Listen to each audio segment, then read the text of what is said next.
জানিয়ে দিব আজকের বাংলার আপডেট সংবাদ। শুরুতেই সংবাদ শিরোনাম। হাসিনাকে আশ্রয় দিয়ে বিপাকে মোদি, ভারতের রাজনীতিতে তোলপাড়, থাকছে প্রতিবেদনে। আন্দোলনে নামছে 11 দল, উত্তপ্ত হচ্ছে রাজপথ, থাকছে প্রতিবেদনে। কার্যক্রম নিষিদ্ধ আওয়ামী লীগের শেষ ভরসা আদালত, থাকছে প্রতিবেদনে। সব হিসাব পাল্টে দিতে পারে আওয়ামী লীগ, বড় প্রত্যাবর্তনের ইঙ্গিত, থাকছে প্রতিবেদনে। দেশ পরিচালনায় হিমশিম, নানা সমালোচনার মুখে তারেক রহমান, থাকছে প্রতিবেদনে।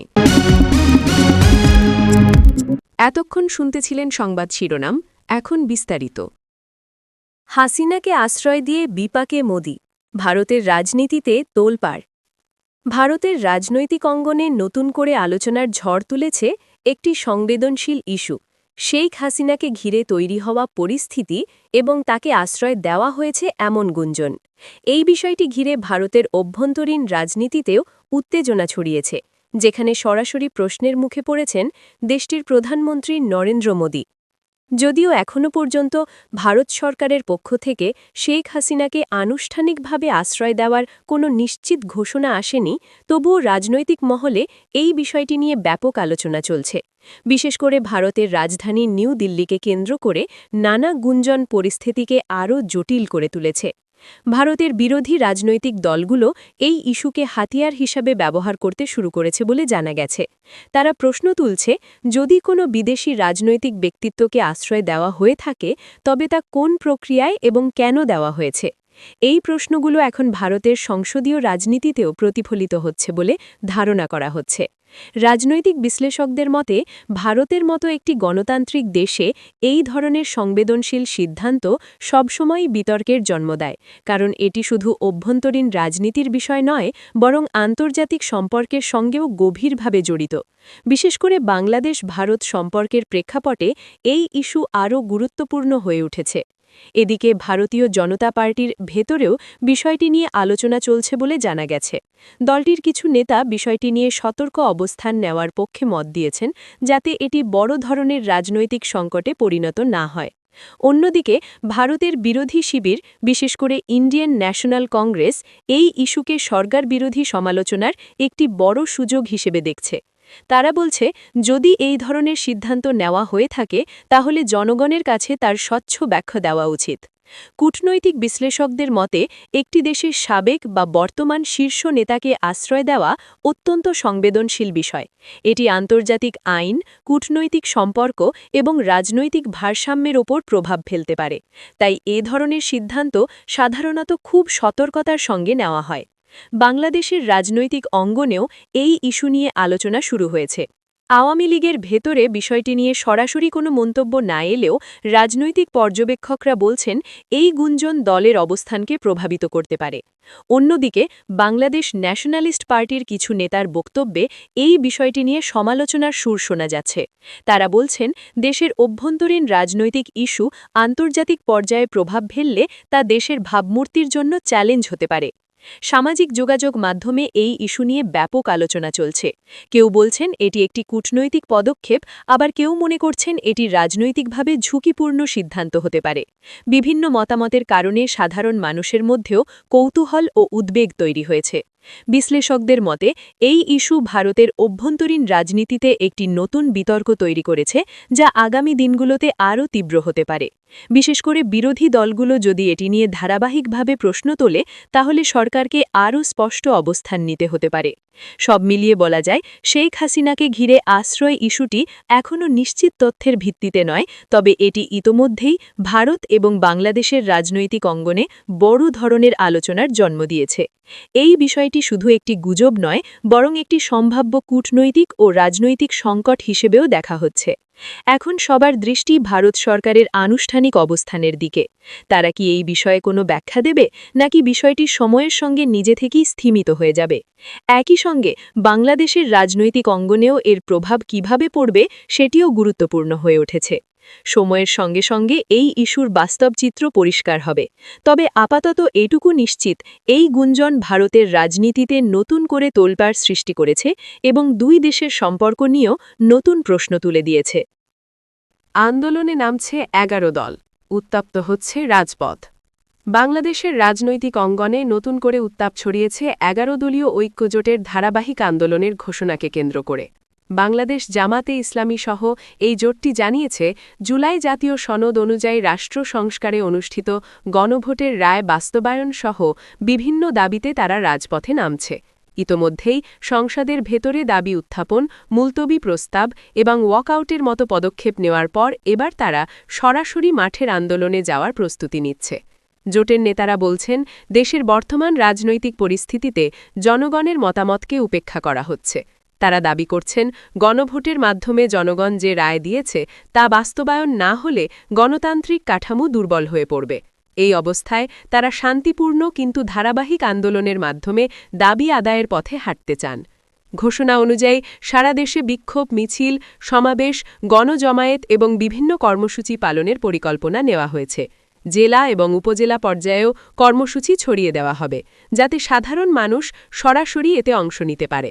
জোটের একাধিক নেতা জানিয়েছেন, এটি কোনো একদিনের কর্মসূচি নয়, বরং ধাপে ধাপে দীর্ঘমেয়াদী আন্দোলনের কৌশল নেওয়া হয়েছে। রাজনৈতিক বিশ্লেষকদের মতে, সংসদ থেকে রাজপথে এই রূপান্তর একটি গুরুত্বপূর্ণ ইঙ্গিত বহন করে। যখন কোনো রাজনৈতিক জোট সংসদীয় কার্যক্রমে কাঙ্ক্ষিত ফল পায় না, তখন তারা সাধারণত জনমুখী আন্দোলনের দিকে ঝুঁকে পড়ে। ১১ দলীয় জোটের ক্ষেত্রেও সেই প্রবণতা স্পষ্টভাবে দেখা যাচ্ছে। এদিকে আওয়ামী লীগের পক্ষ থেকে বিষয়টি পর্যবেক্ষণ করা হচ্ছে বলে রাজনৈতিক মহলে আলোচনা রয়েছে। দলটির ঘনিষ্ঠ সূত্রগুলো বলছে, যে কোনো রাজনৈতিক কর্মসূচি যেন শান্তিপূর্ণ থাকে এবং জনদুর্ভোগ সৃষ্টি না করে, এই বিষয়টিকে গুরুত্ব দেওয়া হচ্ছে। অন্যদিকে বাংলাদেশ ন্যাশনালিস্ট পার্টির অবস্থান নিয়েও আলোচনা চলছে। দলটি সরাসরি এই জোটের অংশ না হলেও তাদের অনেক দাবির সঙ্গে মিল রয়েছে বলে মনে করছেন বিশ্লেষকরা। ফলে ভবিষ্যতে কোনো ধরনের সমন্বয় বা কৌশলগত সমর্থন দেখা যেতে পারে, এমন সম্ভাবনাও উড়িয়ে দেওয়া যাচ্ছে না। রাজপথের পরিস্থিতি ইতোমধ্যেই উত্তপ্ত হয়ে উঠছে। রাজধানী সহ বিভিন্ন এলাকায় ছোট ছোট সমাবেশ ও মিছিলের খবর পাওয়া যাচ্ছে। যদিও এখনও বড় ধরনের সংঘর্ষের ঘটনা ঘটেনি, তবে পাল্টাপাল্টি কর্মসূচির আশঙ্কা রয়েছে। আইন শৃঙ্খলা রক্ষাকারী বাহিনী সতর্ক অবস্থানে রয়েছে বলে জানা গেছে। সামাজিক যোগাযোগ মাধ্যমেও বিষয়টি নিয়ে তুমুল আলোচনা চলছে। কেউ এই আন্দোলনকে গণতান্ত্রিক অধিকারের অংশ হিসেবে দেখছেন, আবার কেউ আশঙ্কা করছেন এতে রাজনৈতিক অস্থিরতা বাড়তে পারে। বিভিন্ন মতামতের কারণে সাধারণ মানুষের মধ্যেও মিশ্র প্রতিক্রিয়া দেখা যাচ্ছে। বিশেষজ্ঞদের মতে, এই ধরনের আন্দোলনের ক্ষেত্রে সবচেয়ে গুরুত্বপূর্ণ হল সংলাপের সুযোগ তৈরি করা। যদি সরকার ও আন্দোলনকারীরা আলোচনার মাধ্যমে সমাধানের পথ খুঁজে নেয়, তাহলে পরিস্থিতি নিয়ন্ত্রণে রাখা সম্ভব। অন্যথায় সংঘাতের ঝুঁকি বাড়তে পারে। জোটের নেতারা অবশ্য বলছেন, তাদের আন্দোলন হবে সম্পূর্ণ শান্তিপূর্ণ এবং সাংবিধানিক সীমার মধ্যেই। তারা দাবি করছেন, জনগণের অধিকার প্রতিষ্ঠার জন্যই এই কর্মসূচি নেওয়া হয়েছে এবং এতে কোনো ধরনের সহিংসতা উস্কে দেওয়া হবে না। সব মিলিয়ে বলা যায়, ১১ দলীয় ঐক্যজোটের এই আন্দোলনের ঘোষণা বাংলাদেশের রাজনীতিতে একটি নতুন অধ্যায়ের সূচনা করেছে। সংসদ থেকে রাজপথে তাদের এই যাত্রা রাজনৈতিক প্রতিযোগিতাকে আরও তীব্র করে তুলতে পারে। এখন সবার দৃষ্টি পরবর্তী ঘটনাপ্রবাহের দিকে। এই আন্দোলন কতটা বিস্তৃত হয়, সরকার কিভাবে প্রতিক্রিয়া জানায় এবং দেশের রাজনৈতিক স্থিতিশীলতায় এর প্রভাব কী হয়। তবে আপাতত এটুকু নিশ্চিত, রাজপথের রাজনীতি আবারও উত্তপ্ত হয়ে উঠছে এবং সামনে আরও ব্যস্ত ও ঘটনাবহুল সময় অপেক্ষা করছে বাংলাদেশের রাজনৈতিক অঙ্গনে। কার্যক্রম নিষিদ্ধ, আওয়ামী লীগের শেষ ভরসা আদালত। বাংলাদেশের রাজনৈতিক অঙ্গনে এক অভূতপূর্ব পরিস্থিতির সৃষ্টি হয়েছে দেশের অন্যতম পুরনো ও বৃহৎ দল আওয়ামী লীগকে ঘিরে। সন্ত্রাসবিরোধী আইনের সংশোধনের মাধ্যমে দলটির যাবতীয় কার্যক্রম নিষিদ্ধ থাকার সিদ্ধান্ত বহাল থাকায় এখন তাদের সামনে সবচেয়ে বড় প্রশ্ন, কিভাবে তারা আবার রাজনৈতিক কর্মকাণ্ডে ফিরবে। সংশ্লিষ্ট বিশ্লেষক ও আইন বিশেষজ্ঞরা বলছেন, এই মুহূর্তে আওয়ামী লীগের জন্য একমাত্র বাস্তবসম্মত পথ হচ্ছে আদালতের দ্বারস্থ হওয়া। ২০২৫ সালের ১১ মে জারি করা সন্ত্রাসবিরোধী সংশোধন অধ্যাদেশের মাধ্যমে অন্তর্বর্তী সরকার একটি গুরুত্বপূর্ণ সিদ্ধান্ত নেয়। সংবিধানের ৯৫-এর ১ অনুচ্ছেদের ক্ষমতা ব্যবহার করে রাষ্ট্রপতি অধ্যাদেশ জারি করেন, যা পরে গেজেট আকারে প্রকাশিত হয়। সেই সময় সংসদ কার্যকর না থাকায় এই অধ্যাদেশের মাধ্যমে দ্রুত ব্যবস্থা নেওয়া হয়। পরবর্তীতে ত্রয়োদশ জাতীয় সংসদে এই অধ্যাদেশকে বিল আকারে উপস্থাপন করা হয় এবং তা পাশ হয়। উল্লেখযোগ্য বিষয় হল, পাশ হওয়া বিলে অধ্যাদেশের মূল বিষয়বস্তুর কোনো পরিবর্তন আনা হয়নি। ফলে আইনগতভাবে আওয়ামী লীগের কার্যক্রম নিষিদ্ধ থাকার অবস্থান অপরিবর্তিত থাকে। এই আইনে বলা হয়েছে, কোনো ব্যক্তি বা সত্তা যদি সন্ত্রাসী কর্মকাণ্ডে জড়িত থাকে তাহলে সরকার প্রজ্ঞাপন জারি করে সেই সত্তাকে নিষিদ্ধ ঘোষণা করতে পারে এবং তাদের সব ধরনের কার্যক্রম বন্ধ করে দিতে পারে। শুধু তাই নয়, ওই সত্তার পক্ষে কোনো ধরনের প্রচারণা, সভা সমাবেশ, সামাজিক যোগাযোগ মাধ্যমে কার্যক্রম পরিচালনাও নিষিদ্ধ করা হয়েছে। আইন বিশেষজ্ঞদের মতে, এই পরিস্থিতিতে আওয়ামী লীগের সামনে সবচেয়ে কার্যকর পথ হচ্ছে উচ্চ আদালতে রিট দায়ের করা। সুপ্রিম কোর্টের জ্যেষ্ঠ আইনজীবী মামুন মাহবুবের মতে, এখানে দলটিকে সরাসরি নিষিদ্ধ করা হয়নি, বরং তাদের কার্যক্রম নিষিদ্ধ করা হয়েছে। ফলে আইনি লড়াইয়ের মাধ্যমে তারা এই নিষেধাজ্ঞা চ্যালেঞ্জ করতে পারে। তার মতে, রিট আবেদনের মাধ্যমে আওয়ামী লীগ বিভিন্ন যুক্তি তুলে ধরতে পারে, বিশেষ করে সংবিধানের মৌলিক অধিকার, রাজনৈতিক স্বাধীনতা এবং সংগঠনের অধিকার সংক্রান্ত বিষয়গুলো সামনে আনতে পারে। এই ইস্যুর সবচেয়ে গুরুত্বপূর্ণ দিক হল সংবিধানের ৩৮ অনুচ্ছেদ। এই অনুচ্ছেদে নাগরিকদের সংগঠন গঠনের অধিকারকে মৌলিক অধিকার হিসেবে স্বীকৃতি দেওয়া হয়েছে। তবে কিছু শর্তও রয়েছে, যেমন রাষ্ট্রবিরোধী, সাম্প্রদায়িক বা সন্ত্রাসী কর্মকাণ্ডের সঙ্গে যুক্ত হলে সেই সংগঠন নিষিদ্ধ করা যেতে পারে। মানবাধিকার কর্মী ও আইনজীবী মানজিল মোরশেদ এই প্রসঙ্গে বলেছেন, আইন করে এভাবে একটি রাজনৈতিক দলের কার্যক্রম নিষিদ্ধ করা সংবিধানের মৌলিক অধিকারের সঙ্গে সাংঘর্ষিক হতে পারে। তার মতে, আদালতে গেলে এই আইন চ্যালেঞ্জের মুখে পড়বে এবং বাতিল হওয়ার সম্ভাবনাও রয়েছে। তিনি আরও বলেন, অন্তর্বর্তী সরকারের সময় প্রেক্ষাপট ভিন্ন ছিল, তবে বর্তমান পরিস্থিতিতে একই সিদ্ধান্ত বহাল রাখা হলে তা ভবিষ্যতের জন্য নেতিবাচক দৃষ্টান্ত তৈরি করতে পারে। বাংলাদেশের রাজনৈতিক বাস্তবতায় বাংলাদেশ ন্যাশনালিস্ট পার্টি এবং আওয়ামী লীগ, এই দুই দলকে ঘিরেই মূল প্রতিযোগিতা আবর্তিত হয়। বিশ্লেষকদের মতে, এই দুই দলের সমর্থন মিলিয়ে দেশের একটি বড় অংশের ভোট ব্যাংক গড়ে ওঠে। এই প্রেক্ষাপটে আওয়ামী লীগের কার্যক্রম নিষিদ্ধ থাকা শুধু একটি দলের বিষয় নয়, বরং এটি দেশের সামগ্রিক রাজনৈতিক ভারসাম্যের উপর প্রভাব ফেলতে পারে। অনেকেই মনে করছেন, দীর্ঘমেয়াদে এই নিষেধাজ্ঞা বহাল থাকলে রাজনৈতিক প্রতিযোগিতা একপাক্ষিক হয়ে পড়ার ঝুঁকি তৈরি হতে পারে। আইনজীবী মামুন মাহবুবের মতে, রাজনৈতিক বাস্তবতা বিবেচনায় ভবিষ্যতে সরকার চাইলে এই সিদ্ধান্ত পুনর্বিবেচনাও করতে পারে, কারণ একটি বড় রাজনৈতিক শক্তিকে দীর্ঘদিন নিষ্ক্রিয় রাখা গণতান্ত্রিক পরিবেশের জন্য চ্যালেঞ্জ হতে পারে। বাংলাদেশের বিচার ব্যবস্থায় সুপ্রিম কোর্টের সাংবিধানিক ক্ষমতা রয়েছে, যা মৌলিক অধিকার লঙ্ঘনের ক্ষেত্রে হস্তক্ষেপ করতে পারে। যদি আওয়ামী লীগ এই নিষেধাজ্ঞার বিরুদ্ধে রিট দায়ের করে, তাহলে আদালতকে কয়েকটি গুরুত্বপূর্ণ প্রশ্ন বিবেচনা করতে হবে। এই নিষেধাজ্ঞা কি সংবিধানের সঙ্গে সামঞ্জস্যপূর্ণ? এটি কি মৌলিক অধিকার লঙ্ঘন করছে? সরকারের সিদ্ধান্ত কি যুক্তিসঙ্গত ও প্রয়োজনীয় ছিল? এই প্রশ্নগুলোর উত্তরই নির্ধারণ করবে মামলার ভবিষ্যৎ। আওয়ামী লীগের সমর্থকদের মধ্যে এই নিষেধাজ্ঞা নিয়ে উদ্বেগ দেখা যাচ্ছে। তারা মনে করছেন, এটি রাজনৈতিকভাবে তাদের অধিকার সীমিত করছে। অন্যদিকে সমালোচকরা বলছেন, আইনের প্রয়োগ যদি যথাযথ হয় তাহলে সেটিকে সম্মান করা উচিত। সামাজিক যোগাযোগ মাধ্যমেও বিষয়টি নিয়ে তুমুল আলোচনা চলছে। কেউ এটিকে গণতান্ত্রিক অধিকার খর্ব করার উদাহরণ হিসেবে দেখছেন, আবার কেউ এটিকে আইনগত পদক্ষেপ হিসেবে সমর্থন করছেন। আওয়ামী লীগের জন্য বর্তমান পরিস্থিতি অত্যন্ত গুরুত্বপূর্ণ ও সংবেদনশীল। তাদের রাজনৈতিক ভবিষ্যৎ অনেকটাই নির্ভর করছে তারা কিভাবে এই আইনি চ্যালেঞ্জ মোকাবিলা করে তার উপর। যদি তারা আদালতে যায় এবং রিট দায়ের করে, তাহলে এটি একটি দীর্ঘ আইনি প্রক্রিয়ায় পরিণত হতে পারে। তবে সেই পথই এখন তাদের জন্য সবচেয়ে বাস্তবসম্মত বলে মনে করছেন বিশেষজ্ঞরা।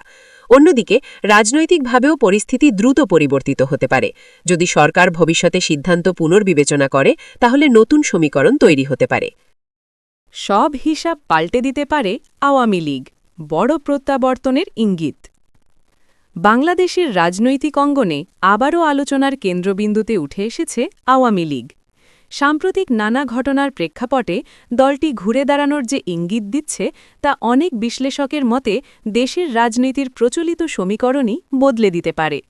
দীর্ঘ সময়ের চাপ, নিষ্ক্রিয়তা ও বিতর্কের পর আওয়ামী লীগের সম্ভাব্য বড় প্রত্যাবর্তন এখন আলোচনার প্রধান বিষয় হয়ে উঠেছে।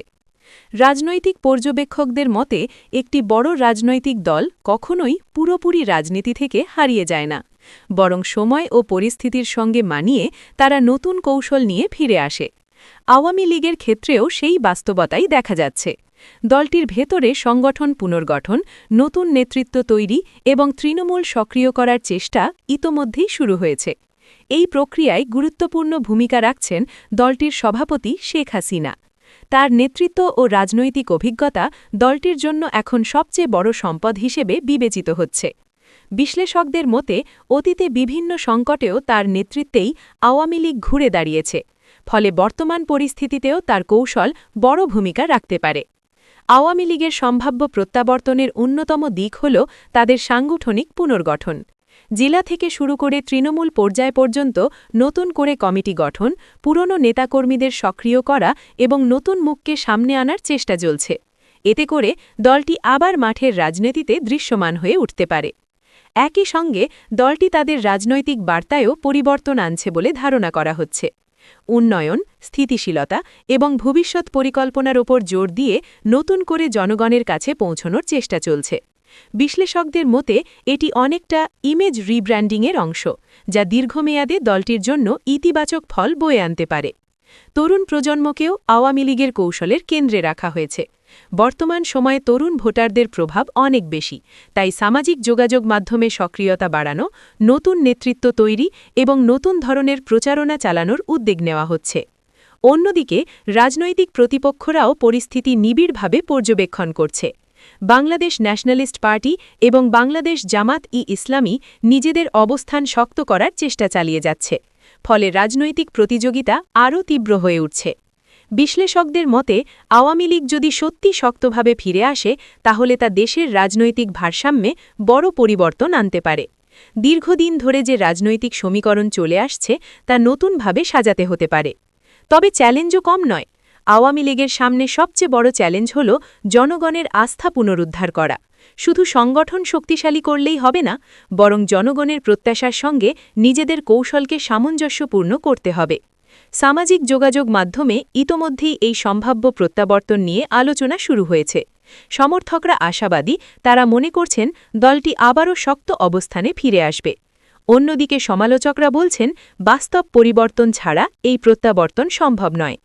সব মিলিয়ে বলা যায় আওয়ামী লীগের বর্তমান প্রস্তুতি ও কৌশল দেশের রাজনীতিতে নতুন করে আলোচনার জন্ম দিয়েছে। এটি শুধু একটি দলের পুনরুজ্জীবনের গল্প নয়, বরং একটি সম্ভাব্য রাজনৈতিক পরিবর্তনের ইঙ্গিত। এখন সবার নজর পরবর্তী পদক্ষেপের দিকে। দলটি কিভাবে তাদের পরিকল্পনা বাস্তবায়ন করে এবং তা কতটা সফল হয়। যদি সবকিছু পরিকল্পনা অনুযায়ী এগোয়, তাহলে সত্যি আওয়ামী লীগ দেশের রাজনীতির সব হিসাব পাল্টে দিতে পারে।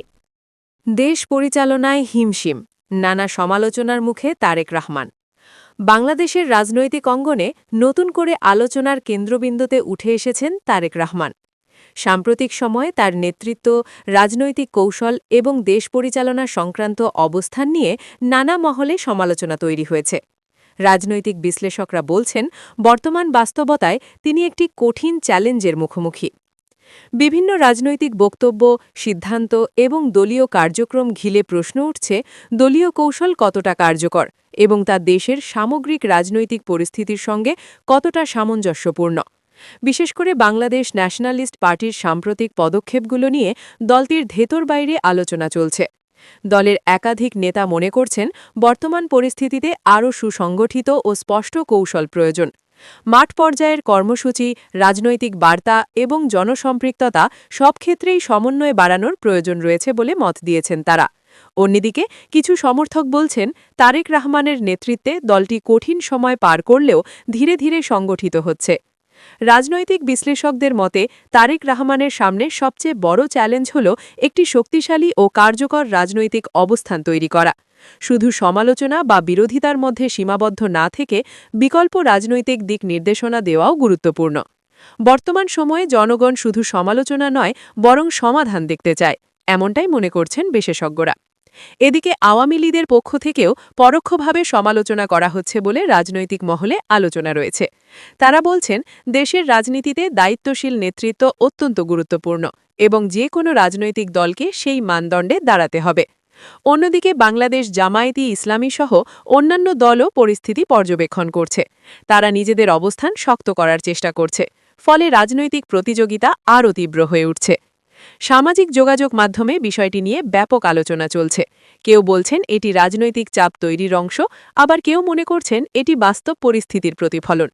বিভিন্ন মতামতের কারণে বিষয়টি আরও বেশি আলোচিত হয়ে উঠেছে। বিশ্লেষকদের মতে বাংলাদেশের বর্তমান রাজনৈতিক পরিস্থিতি অত্যন্ত জটিল এবং সংবেদনশীল। এই প্রেক্ষাপটে যে কোনো নেতার জন্যই কার্যকর নেতৃত্ব দেওয়া একটি বড় চ্যালেঞ্জ। তারেক রহমানের ক্ষেত্রেও সেই বাস্তবতা প্রযোজ্য। তবে সমর্থকের একটি অংশ এখনও আশাবাদী। তারা মনে করছেন সময়ের সাথে সাথে কৌশলগত পরিবর্তনের মাধ্যমে দলটি শক্ত অবস্থানে ফিরে আসতে পারবে। অন্যদিকে সমালোচকরা বলছেন দ্রুত সিদ্ধান্ত ও কার্যকর নেতৃত্ব না দেখাতে পারলে রাজনৈতিকভাবে ক্ষতির মুখে পড়তে পারে দলটি। সব মিলিয়ে বলা যায় তারেক রহমান এখন একটি গুরুত্বপূর্ণ রাজনৈতিক পরীক্ষার মধ্য দিয়ে যাচ্ছেন। তার নেতৃত্ব, সিদ্ধান্ত ও কৌশলই নির্ধারণ করবে ভবিষ্যতে তার ও তার দলের অবস্থান কোথায় দাঁড়াবে। এখন সবার দৃষ্টি তার পরবর্তী পদক্ষেপের দিকে। তিনি কিভাবে এই সমালোচনার জবাব দেন এবং দলকে কোন পথে এগিয়ে নিয়ে যান। সময় বলে দেবে এই চ্যালেঞ্জ তিনি কতটা সফলভাবে মোকাবেলা করতে পারেন।